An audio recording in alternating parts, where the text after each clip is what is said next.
Vamos a pedirle al Señor que utilice su Espíritu Santo para que nos hable en el tema que vamos a tocar esta mañana. Bendito Padre y amantísimo Señor, toda la honra y la gloria te la mereces, Padre. Nadie más lo merece. No hay alguien que pueda compartir tu gloria, Padre bendito. Señor, para eso hemos sido creados, para alabarte y glorificarte.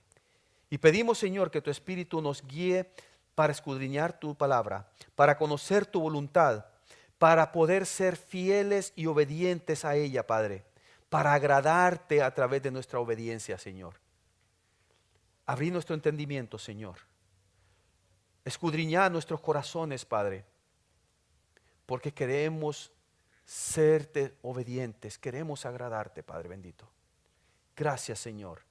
Gracias por tu palabra y por tu buena voluntad para con nosotros, en tu nombre santo. Amén. Bueno, quiero recordarles que seguir al Señor Jesús lo cambia todo. Esa es la experiencia que cada verdadero cristiano ha experimentado. Cuando usted y yo seguimos al Señor Jesucristo, significa que nosotros necesitamos negarnos a nosotros mismos, tomar nuestra cruz cada día y seguirlo. Y eso es sinónimo de vida eterna. O sea que el ser discípulo del Señor Jesucristo es un sinónimo de vida eterna, porque eso significa que nosotros hemos depositado nuestra esperanza, nuestra fe, todo nuestro ser en las manos, en el sacrificio de nuestro Señor Jesucristo. Eso nos hace discípulos, y el discipulado no es ejecutar simplemente un conjunto de creencias. No es solamente eso.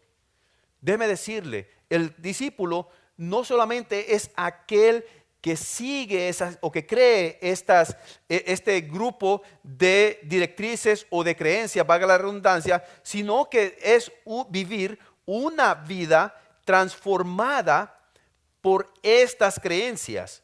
Es reconfigurar nuestras prioridades ante lo que nos enseña el mundo, ante lo que nos imparte el mundo.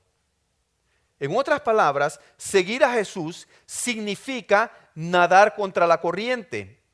Es no vivir la filosofía de este mundo. Esta mañana, o mejor dicho, anoche, me detuve a ver un video y era algo así como una comedia, donde estaba describiendo lo que es ahora la generación de los millennials. Y los millennials les dicen que son aquellos que han nacido desde los 80s hasta este tiempo. Y esta generación está actuando, piensa, su filosofía es muy diferente de lo que era de la generación de la posguerra. Y estaba viendo cómo ellos actúan y me empecé me detuve, mejor dicho, a pensar cómo actúan los jóvenes o esta generación, y en realidad ese chiste o esa comedia lo estaba detallando de una forma pero bien precisa. Y eso me llevó a pensar a mí, esto es lo que realmente significa la corriente de este mundo. Y el cristiano está llamado a ir en contra de esa corriente. El cristiano está llamado a ser una luz en este mundo, algo muy diferente. Ahora, por un lado, para el cristiano hoy en día es más fácil ir contra la corriente. Y usted podrá decir, un momentito, eso no es así. Pero déjeme decirle que sí. ¿Por qué es fácil? Porque para nosotros, para el cristiano, como está la situación hoy en día, se nos es fácil identificar cómo el pecado se manifiesta alrededor nuestro. Para usted hoy en día se le es fácil identificar eso, el pecado. Pero de otro lado es muy difícil ir contra la corriente. ¿Por qué? Porque debido a la enorme presión que nos acecha, cuando no nos damos cuenta, ya estamos siendo arrastrados por esa corriente. No nos damos cuenta y ya hemos sido arrastrados. Y esa también es la situación en que nos encontramos con el tema del matrimonio y el divorcio hoy en día. En muchos sentidos, el matrimonio entre los cristianos ha sido duramente afectado por la corriente de este mundo, al punto que es difícil, escuche bien esto, es difícil diferenciar lo que es un matrimonio de cristianos y un matrimonio de personas inconversas. Es muy difícil ahora encontrar la diferencia. Todos hemos escuchado las estadísticas, ¿no es así? Ustedes han escuchado que la tasa de divorcio en la iglesia está ya casi idéntica de los que son afuera de la iglesia.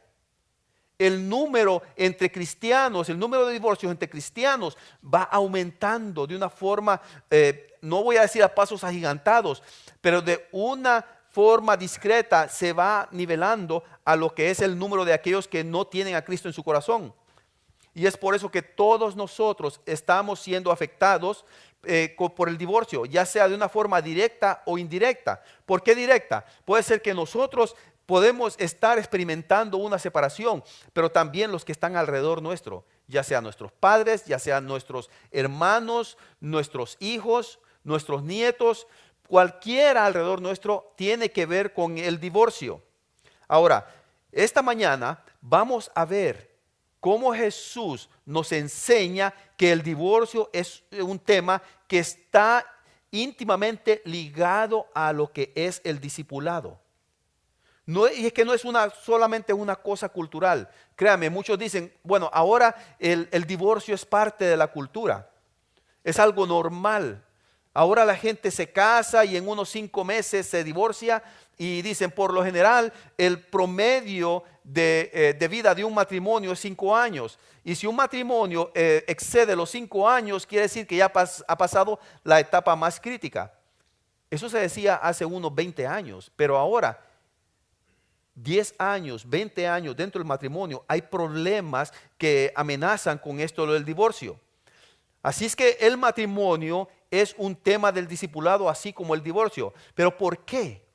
¿Por qué es un tema de discipulado? ¿Por qué tiene que ver con ser un discípulo del Señor Jesucristo? Déjeme decirle, el discipulado de Cristo se expresa en nuestras relaciones.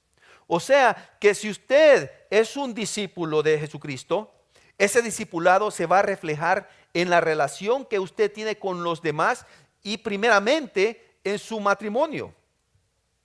Primeramente con su cónyuge.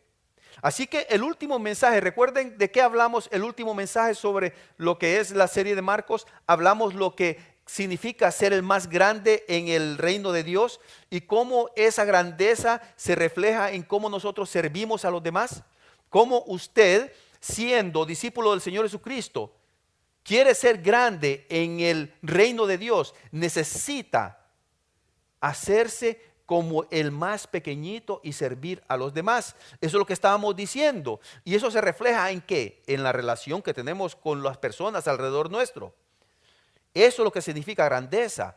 Y eso significa ser un verdadero discípulo del Señor. Y esta mañana el Evangelio de Marcos sigue ese mismo hilo y que se centra en nuestras relaciones más fundamentales. El hecho de que hablemos del divorcio, del matrimonio, no quiere decir que esté ligado a lo que es el discipulado del Señor. Es al contrario, está muy ligado. Y vamos a ver cómo esas relaciones más fundamentales hacen la diferencia en el discípulo del Señor. Marcos lo expone como un aspecto fundamental para ser discípulo del Señor Jesucristo. Ahora, si usted no se ha casado, si usted está soltero, no piense que este mensaje o este tema no tiene que ver con usted. Al contrario, tiene que ver con usted, porque hay fuertes consecuencias en este tema para todos. Ya esté casado, ya esté soltero, ya esté divorciado. Porque recuerde, este es un tema de discipulado. Y si usted tiene al Señor Jesucristo en su corazón, automáticamente usted es discípulo del Señor Jesucristo. Y si es discípulo del Señor Jesucristo, usted está en relación no solamente con el Señor, sino con aquellos que están alrededor suyo. Este es un tema que atañe a todo cristiano, porque recuerde también esto, es importante, no se olvide, usted es parte de la iglesia como cristiano que es salvo por la sangre de Cristo. Y si es parte de la iglesia, ¿qué es la iglesia? Es la novia del Señor Jesucristo. Así que la novia del Señor Jesucristo está ataviada, está preparada, está lista para el encuentro con su novio, que es el Señor Jesucristo, y los que van a celebrar, esos somos los que vamos a celebrar la boda del Cordero. O sea que el matrimonio es un reflejo de nuestra relación como la iglesia y el Señor Jesucristo. Así es que las relaciones entre nosotros son un reflejo de lo que es el Señor para con nosotros y viceversa. Así que vamos a comenzar este pasaje en los versículos 1 y 2 del capítulo 10 de lo que es el Evangelio de Marcos. Dice así la palabra del Señor, versículos 1 y 2. Levantándose de allí, vino a la región de Judea y al otro lado del Jordán, y volvió el pueblo a juntarse a él, y de nuevo les enseñaba como solía. Y se acercaron los fariseos y le preguntaron para tentarle si era lícito al marido repudiar a su mujer. En la Biblia de las Américas, en el versículo 2 dice, y se le acercaron algunos fariseos y para ponerle a prueba, le preguntaban si era lícito a un hombre divorciarse de su mujer. En este momento, el Señor ha dejado la región norte de Israel, la región de Galilea, y se va encaminando hacia Jerusalén. Porque recuerden, ya aquí Él está preparándose para esa semana donde Él va a entregar su vida. Él se está acercando a la región de Judea. Recuerde que en Galilea fue donde Él desarrolló la mayoría de su ministerio, pero en este momento se dirige a Jerusalén. Por eso dice en el versículo 1 que se dirigía a la región de Judea y al otro lado del Jordán. Así que en el versículo 2 vemos que los fariseos, ya estando en Judea, se enfrentan otra vez a Jesús. Pero esta vez ya han aprendido la lección, se dan cuenta a través de los encuentros anteriores que el Señor no es cualquier persona, es un hombre que conoce desde A a la Z la palabra de Dios, está bien instruido en la palabra. Así es que esta vez se ponen más astutos, como dicen en México, se ponen más abusados. Diríamos en Honduras, ahora sí vienen bien pilas, se enfrentan al Señor y lo hacen diciendo, así como dice el pasaje, para ponerle a prueba. Ahora, ¿qué significa esto de ponerle a prueba? Recuerden, no era sobre cuánto Jesús conocía de la palabra. No era que lo estaban poniendo a prueba a él si él conocía bien la palabra del Señor, si estaba bien instruido como un rabí. No era para eso. Lo que querían hacer era ponerlo en una situación en la cual lo pudieran ellos acusar de un blasfemo o de un terrorista, vamos a decirlo en nuestros días. En esos días se conocía como alguien que era un sedicioso, un revoltoso en contra de lo que eran las normas o el reinado que estaba en ese momento. Eso es lo que ellos andaban buscando. Especialmente querían agarrarlo en el asunto que tenía que ver con el divorcio y el adulterio.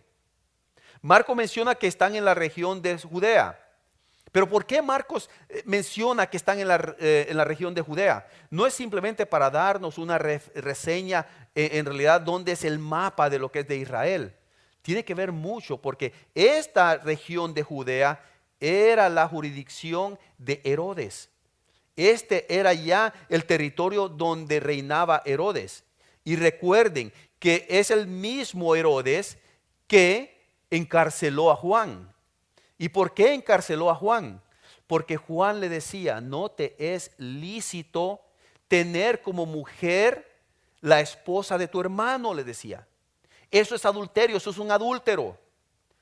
Y la mujer de Herodes, que se llamaba Herodías, ya lo tenía a Juan entre ceja y ceja. Lo odiaba porque Juan le estaba diciendo a Herodes y a Herodías que eran unos adúlteros. Y por esa razón Juan cayó en la cárcel. Y por esa razón Juan fue decapitado. Porque les estaba diciendo son unos adúlteros. Los fariseos sabían muy bien de eso. y querían poner en la misma situación al Señor Jesucristo. Le decían, a ver, ¿es esto lícito o no? Esta es la pregunta que les hace. ¿Es lícito para un hombre divorciarse de su esposa? Esta era una trampa para acusarlo con el rey Herodes. Porque si él decía, eso no es lícito, entonces ellos podían ir a Herodes y decirle, mira, ahí hay otro también que te está acusando de adúltero. Mételo también a la cárcel, también volarle la cabeza. Eso es lo que querían hacer ellos. Por esa es la razón que Marcos está dando a conocer en dónde estaban sucediendo estas cosas. Así que el tema central del pasaje no en realidad es esta situación entre los fariseos y el Señor. Ese no es el tema central. El tema central del pasaje es ¿qué piensa Dios acerca del divorcio? ¿Cuál es la situación, cuál es la posición del Señor sobre el divorcio? Y no solamente eso. El tema es ¿cuándo es aceptable divorciarse para volverse a casar? Y quiero aclarar que el propósito de este mensaje no es el acusar a las personas si se han divorciado o no, si se han vuelto a casar o no. Créame, ese no es el punto de este mensaje. El propósito es de exponer la seriedad y santidad del matrimonio. Y también reafirmar las expectativas que el Señor Jesús tiene de cada uno de nosotros con respecto a lo que es el matrimonio y con respecto a lo que es el divorcio. Y es que necesitamos admitir, hermanos, que para muchos este es un tema muy personal, con un pesado equipaje emocional. Necesitamos ser, pero muy sensibles a esta situación. Porque usted y yo necesitamos saber qué es lo que el Señor habla, cuál es su posición, qué es lo que el Señor cree y siente sobre el divorcio. Y muchos de ustedes también necesitan saber si el divorcio es legítimo o no, o si usted está libre para casarse otra vez o no. Pero déjeme decirle algo, la Biblia no pretende ofrecer exenciones para esta situación. La Biblia no pretende suavizar la situación. La Biblia pretende exponer claramente toda esta situación, pero también le expone a usted cuál es su situación, pero también cuál es su solución para esto. No crea que este problema no tiene salida, tiene sanidad, tiene respuesta. Así que esta es mi sugerencia para usted sobre cómo usted debe preguntarse sobre este tema. No es cuál es mi solución para el divorcio, si me puedo divorciar o no, o me puedo volver a casar, sino que cómo puedo obedecer el plan de Dios para mi matrimonio y mi familia en esta vida tan compleja, en esta corriente que nos puede arrastrar o nos arrastra o nos ha arrastrado. ¿Cómo puedo obedecer el plan de Dios para mi matrimonio y mi vida en esta vida tan compleja? Recuerde que Jesús no nos llama a nadar contra la corriente.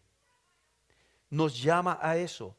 Por eso dice su palabra, no os conforméis a este mundo. Ahora, echemos un vistazo a la respuesta de Jesús a los fariseos en los versículos del 3 al 9. Veamos lo que dice el Señor. Dice, y respondiendo él les dijo, ¿qué os mandó Moisés? Fíjense bien que él contesta la pregunta de los fariseos con otra pregunta. ¿Y qué responden los fariseos? Y ellos dijeron, Moisés permitió al hombre escribir carta de divorcio y repudiarla.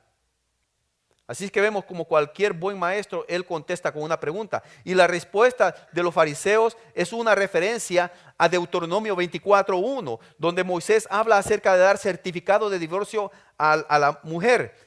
Pero Jesús les aclara que Moisés lo permitió debido no a que esto es bueno, sino que a la dureza de sus corazones. El Señor no les permitió divorciarse porque esto era algo bueno que exaltara la voluntad de Dios, sino que por el contrario, por la dureza del corazón del hombre. Y es que desde los días de Moisés los hombres podían repudiar a sus esposas por cualquier razón. Hay dos tendencias rabínicas, una que decía, el hombre puede repudiar a su mujer por cualquier cosa. Si a la mujer se le quemaba el arroz, la podía mandar a su casa de nuevo, le podía dar carta de divorcio. Esa es una tendencia rabínica. La otra era que la única razón por la cual podía un hombre repudiar a su mujer era por adulterio. Esas eran las dos tendencias. Pero el mandato de Moisés se estableció para proteger a la mujer. Por esa razón. ¿Por qué? Porque cuando el hombre le daba carta de divorcio, la mujer tenía que ser protegida, no para que ella fuera abandonada y avergonzada, sino que ella pudiera tener una protección. Por esa es la razón cuando Moisés decía que el hombre le tenía que dar carta de divorcio, el hombre tenía que escribirlo en escrito y testificado con 2 testigos o más. Y es más, tenía que dárselo en su mano. Y cuando el hombre le ponía la carta de divorcio en su mano, no solamente le ponía la carta de divorcio, dice la ley, la tradición judía, sino que tenía que ponerle más que eso. Tenía que asegurarse que esta mujer no iba a padecer hambre, no iba a ser desamparada, iba a estar protegida, o sea que el hombre no se iba a desentender de ella. No la iba a dejar desamparada. Pero como señala Jesús, el divorcio no solo fue permitido por razón del pecado del ser humano. En ciertas circunstancias, el divorcio es permitido. ¿Con el fin de qué? De frenar la maldad del cónyuge. Escuche bien eso. Esto quiere decir de que se le permitía también, se le permite también, ya sea a la mujer o al hombre, separarse si su vida está en peligro, si su persona está en cierto modo en peligro. Ahora, por ejemplo, si usted está siendo abusado en su matrimonio, eso es motivo suficiente para alejarse de esa relación y obtener ayuda. El divorcio no necesariamente debe ser la primera opción, pero sí separarse. Si está en una relación que hay abuso de todo tipo, si hay abuso psicológico, si hay abuso físico, si hay alguna manipulación. Por esa razón el Señor está dando esta ley. Ahora, al mismo tiempo, usted no debe poner en peligro no solamente su persona, sino que también su vida. Pero hay muchos cristianos también que piensan que no se deben divorciar porque eso es abominación al Señor. Y déjeme decirle algo, sí es abominación al Señor, pero también el Señor se preocupa por las personas que están siendo amenazadas. El problema no es en sí divorciarse, el problema es que por cuál razón uno se divorcia. Y este es un problema que es sancionado por Dios, y eso es lo que dice Jesús. ¿Cuáles son las razones por las cuales usted se está divorciando? Recuerde bien que esto es lo que dice la palabra del Señor. El Señor les contesta esto a continuación. Él toma esta discusión del divorcio a un nivel más profundo para dar a conocer la intención original de Dios con respecto al matrimonio. El versículo 6 del 5 en adelante dice, pero Jesús les dijo, por la dureza de vuestro corazón os escribió este mandamiento. Pero, dice el Señor, pero desde el principio de la creación, Dios los hizo varón y hembra. Por esta razón, el hombre dejará a su padre y a su madre. Y quiero parar ahí. Fíjese bien lo que dice aquí. El hombre dejará a su padre y a su madre. O sea que los hijos no van a estar entrometidos todavía con el matrimonio de sus padres. O sea que una vez que los hijos se casan, ya no son parte, no son responsabilidad del padre y de la madre, ya ellos tienen una responsabilidad con su cónyuge. Ya los hijos no tienen que meterse en la situación de sus padres y viceversa, porque ya son un núcleo separado. O sea, miren, la tradición que dice que los esposos tienen una cruz encima de ellos y es la suegra. Sí, exactamente. En todas las culturas se ve a la suegra como alguien que entrometido. Y es cierto, pero también existen los hijos que son manipuladores y todavía dicen, mi papá y mi mamá van a ser siempre mi papá y mi mamá y ellos van a tener siempre que cargar conmigo. ¿Y sabe usted que ese es el síndrome de los millennials, de los millennials? Tienen 40 años y quieren que sus padres todavía los mantengan.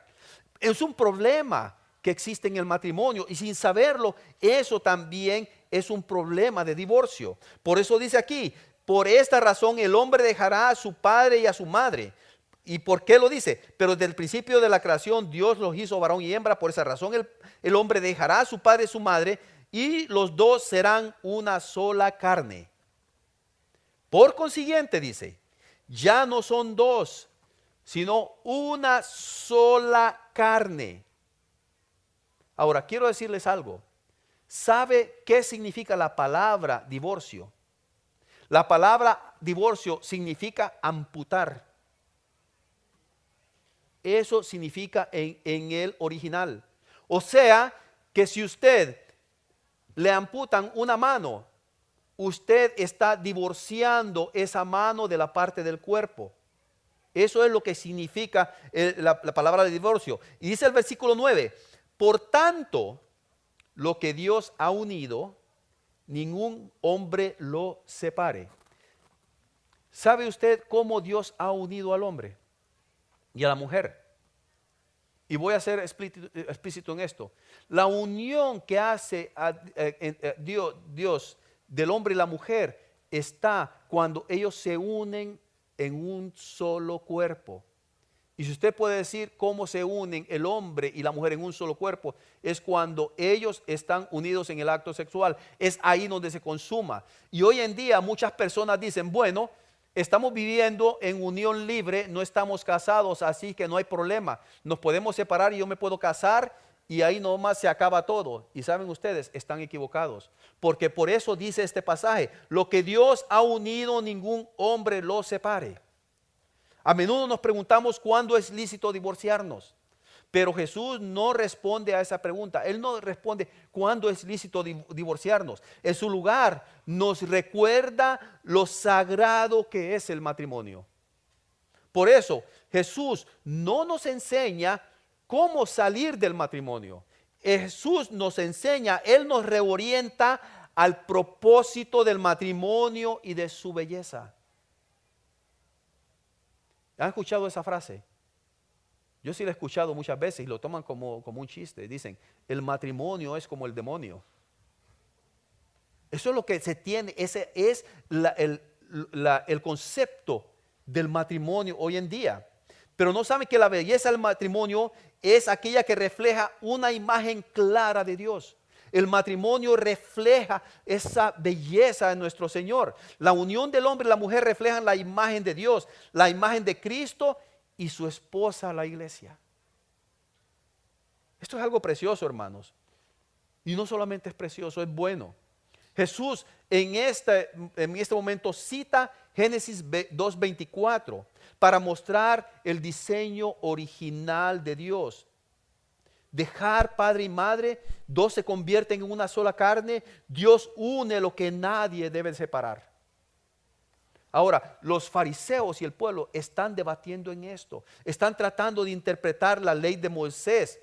Están luchando en cómo interpretar esa ley. Pero Jesús los lleva hasta el comienzo, al origen, mucho antes de Moisés. Hasta ahí los lleva el Señor Jesús. Y Él está haciendo un pronunciamiento contundente sobre cómo el diseño de Dios está sobre la ley del mundo. Ahora, muchas personas, mejor dicho, el ser humano le da más valor al matrimonio por lo civil que al matrimonio eclesiástico. Le dan mucho más valor a eso. Y es triste, porque fue Dios el que impuso, el que instituyó el matrimonio, no el ser humano. Y es cierto, necesitamos dar testimonio con la ley de los hombres, pero sobre todas las cosas, dar testimonio con lo que Dios ha impuesto.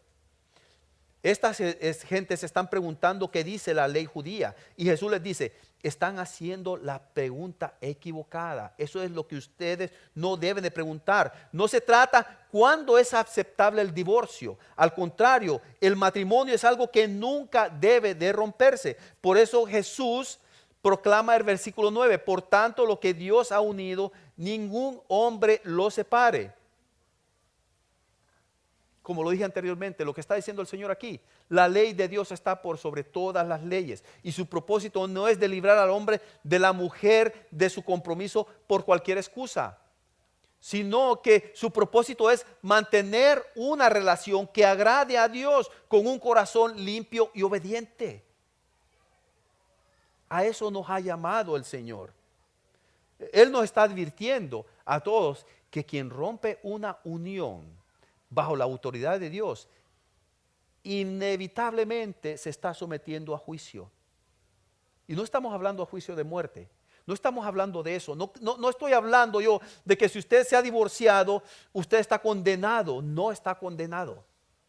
Pero esa decisión que usted ha tomado, inevitablemente tiene consecuencias. De la misma forma con cualquier desobediencia al Señor. Si un cristiano ha vivido una vida desenfrenada con el alcohol y las drogas, el Señor le puede perdonar esos, es más, el Señor le perdona esos pecados siempre y cuando usted se arrepiente y no lo vuelve a hacer. Pero déjeme decirle algo, el abuso de estas sustancias por todo ese tiempo tiene sus repercusiones en su cuerpo. Y es muy probable que usted tenga que acarrear esas consecuencias. Lo mismo con el divorcio y con el adulterio. Lleva consecuencias. Pero eso no quiere decir de que el Señor no le haya perdonado esa desobediencia. No hay duda que en el matrimonio es un reto, como lo dije anteriormente. Es un reto. No se tiene que estar casado para saberlo. Vemos alrededor, el matrimonio no es una luna de miel constante. Pero la voluntad de Dios es mostrarnos la belleza de someternos a su voluntad. Miren, después de este debate público con los fariseos, Jesús y sus discípulos retoman el tema una vez llegando a la casa, porque sus discípulos todavía estaban luchando con esto. Bueno, un momentito. Toda nuestra vida, en toda la historia de Israel, el divorcio ha sido algo lícito. ¿Y cómo es posible que ahora nuestro maestro nos sale con otra cosa? Dice los versículos 10 hasta el 12. Y ya en la casa, los discípulos volvieron a preguntarle sobre esto. Y él les dijo, cualquiera que se divorcie de su mujer y se case con otra, dice, comete adulterio con ella. Escuche bien esto. Dice, y si ella se divorcia de su marido y se casa con otro, comete adulterio. Ok, aquí ya no está tocándose simplemente el tema del hombre. El Señor ya está incluyendo a la mujer, que ella es parte de esto. En otras palabras, el hecho de que los discípulos estén cuestionando a Jesús sobre el divorcio demuestra cuán contracultural era este tema. Era algo que no podían entenderlo. Y porque ellos crecieron creyendo en el divorcio. Entonces, una vez más, Jesús eleva la santidad del matrimonio. Él lo lleva a un nivel más alto de lo que ellos pensaban. Él dice que cualquier hombre que se divorcia y se vuelve a casar comete adulterio contra su esposa. ¿Y qué pasaba en ese tiempo? Decían, si un hombre se casa o si un hombre se divorcia de su mujer, ya ellos no tienen ningún compromiso. Pero fíjense bien que cuando un hombre casado cometía adulterio, no cometía adulterio contra su esposa, cometía adulterio contra el esposo de la mujer con quien él estaba cometiendo el adulterio. La mujer estaba en segundo plano. El esposo tenía adulterio con otra mujer. Ese esposo no estaba diciendo que estaba cometiendo adulterio en contra de su esposa, no, estaba cometiendo adulterio en contra del esposo de la otra mujer. La mujer era un cero a la izquierda en ese momento, pero el Señor eleva el nivel de matrimonio, dice, un momentito, Esto no solamente acerca del hombre, es acerca de la mujer. La mujer tiene el mismo estatus que el hombre con respecto a esto. Esa era la situación. Él estaba diciendo que los dos tenían esa responsabilidad. O sea que el núcleo del matrimonio no solamente le pertenece al hombre, sino que a ambos. Marido y mujer se comprometen entre sí. No es solamente una persona, sino que son dos. Porque para el matrimonio se necesitan dos. No como ahora que han salido un disparate ahí de que unas personas se casan con ellos mismos. Es una locura eso. Además, con esta declaración, Jesús demuestra cómo este pacto matrimonial es de ambos. Mateo, en el pasaje paralelo, da una cláusula de excepción para divorciarse, mientras que Marcos y Lucas no lo hacen. Mateo 19:9 dice, y yo digo que quien repudia a su mujer, excepto por inmoralidad, y se casa con otra mujer, comete adulterio. En otras palabras, si la mujer, escuche bien, si la mujer comete inmoralidad, ahí no dice el hombre, están diciendo acerca de la mujer, es la que única que puede cometer inmoralidad, ahí el hombre se puede divorciar de la mujer. Y este es el verso que normalmente se usa para decir, aquí es donde dice Dios que yo me puedo divorciar y no hay ningún problema. Ahora, pero tenemos que hacer la pregunta, ¿por qué Marcos omite esto? ¿Por qué Marcos no lo menciona aquí? ¿Saben por qué? Porque Marcos ya lo había mencionado antes, por la dureza de vuestro corazón. Dios no quiere que un cónyuge y miembros de su familia reciban daño una y otra vez y otra vez y otra vez. En otras palabras, si hay abuso del cónyuge, usted no puede estar con esa persona. No puede estarlo. Por eso, aún así, tenemos que enfocarnos en el propósito del matrimonio y su belleza. Lo vuelvo a repetir, esto no es, ¿me es lícito divorciarme o no? El punto es, tenemos que enfocarnos en el propósito del matrimonio y su belleza. Es muy hermoso, hermanos, cuando un hombre y una mujer viven juntos y viven de una forma que agraden, que exalten el nombre de Dios, porque el matrimonio es un reflejo de la relación entre Cristo y la iglesia. La corriente de este mundo toma el divorcio a la ligera, hermanos. Lo toma como algo simplemente legal. Y como toda cosa legal, pues hay una solución legal para todo. Y es aquí donde todos necesitamos tener cuidado de no ser arrastrados por la corriente. Debemos sentir el peso del diseño del Señor Jesucristo en el matrimonio. Y muchas veces nosotros como los fariseos queremos encontrar razones aceptables para romper este vínculo sagrado del Señor. Pero Jesús manda que el matrimonio nunca debe de ser roto. Ahora, necesitamos preguntarnos con respecto a todo esto. ¿Qué debemos hacer con respecto al divorcio? ¿Cuál debe de ser nuestra posición con respecto al divorcio? Y aquí vienen unos consejos en base a la palabra del Señor. Primeramente, los solteros.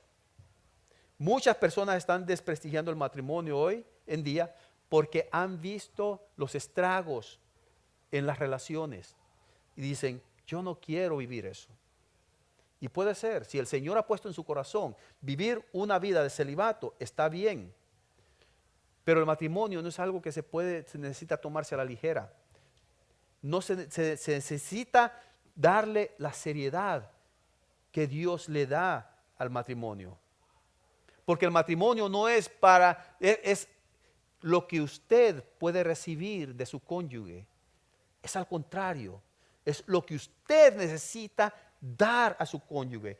En 2 Corintios dice el apóstol Pablo, maridos, amad a vuestras esposas como a vosotros mismos. Tratarlas, dice la palabra, como vasos frágiles. Dice que ya uno no se pertenece al mismo, sino que le pertenece al cónyuge.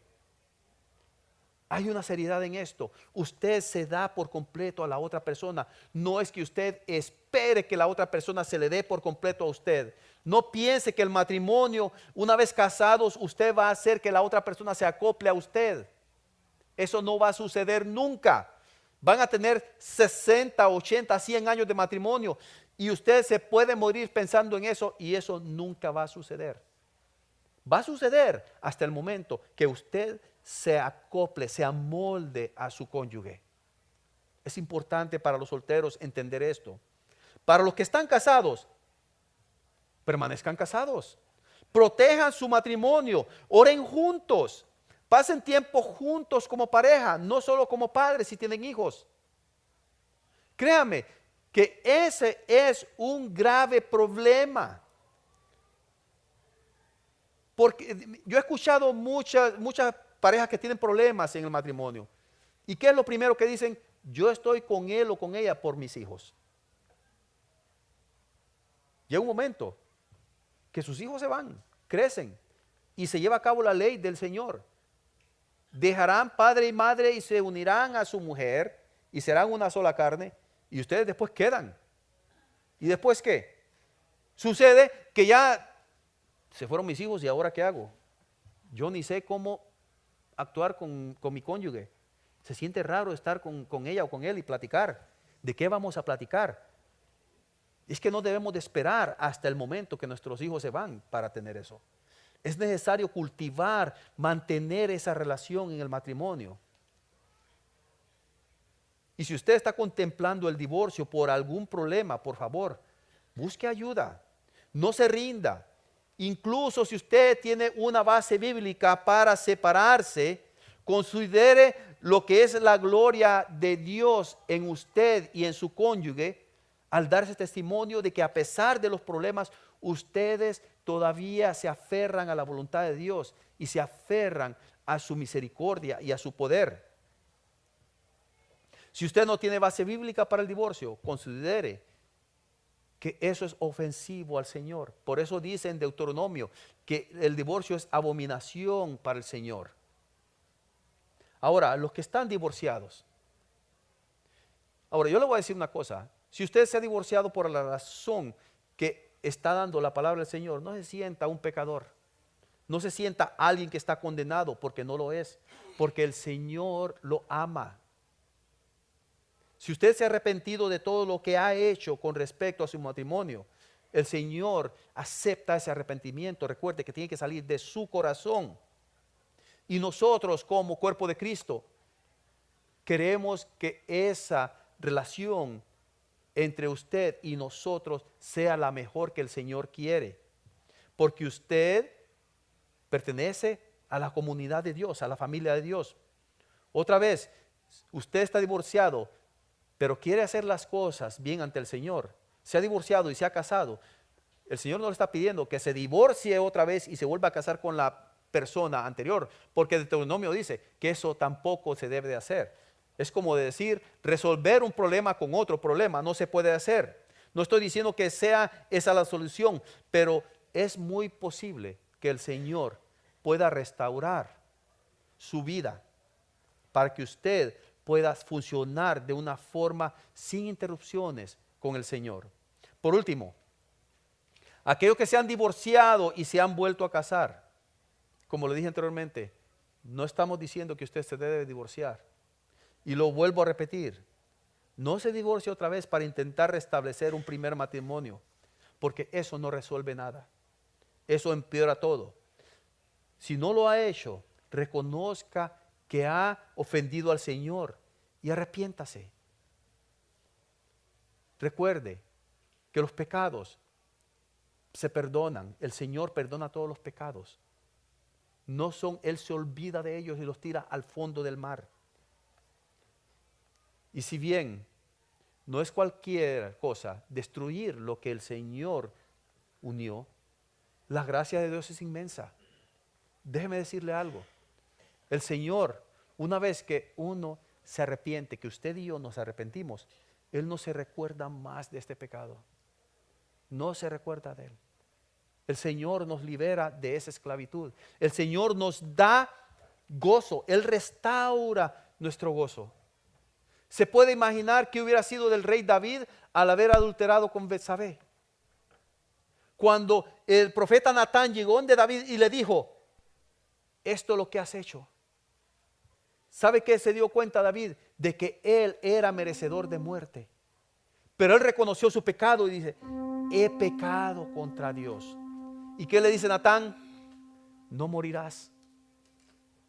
No morirás. Tu pecado se te ha quitado. Claro que tu consecuencia la vas a llevar, porque la consecuencia no se la quitó. El niño murió, pero el Señor lo restauró. El Señor lo restauró a David y es el hombre que más se menciona en el pueblo de Israel. Porque aún así, a pesar de ese adulterio, el Señor le dio el privilegio de ser mencionado a través del Señor Jesucristo. ¿Qué decía Bartimeo el ciego? Ten piedad de mí, hijo de David. El Señor puede restaurar su vida. Solamente usted tiene que arrepentirse y decirle, Señor, si en medio de esta palabra usted se ha dado cuenta, yo he pecado contra el Señor y no lo sabía, hoy día usted le puede decir, Señor, perdóname, por mi ignorancia he hecho esto. Y usted cree que el Señor no va a recibir, no va a aceptar ese arrepentimiento. El Señor lo hace.